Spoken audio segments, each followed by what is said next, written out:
Un rapprochement aussi spectaculaire qu'historique. Après un demi-siècle, les États-Unis et Cuba vont rétablir leurs relations diplomatiques. Une décision annoncée simultanément à Washington et La Havane, quelques heures après la libération d'Alan Gross, un Américain détenu depuis 5 ans à Cuba.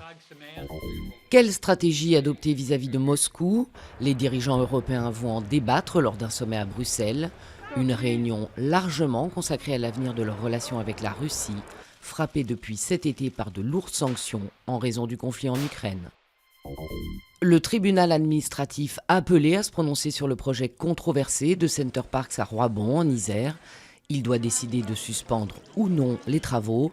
Les opposants au projet s'appuient sur l'avis défavorable de la commission d'enquête publique au titre de la loi sur l'eau. Les pros défendent, eux, l'avenir de leur commune. L'espérance de vie dans le monde en hausse de 6 ans depuis 1990. Elle est passée de 65,3 ans en moyenne à 71 ans et demi.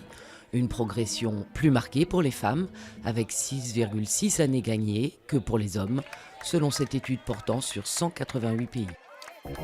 C'est sans doute la période qui veut ça. Plus de 20 000 jouets dangereux ont été détruits par les douanières.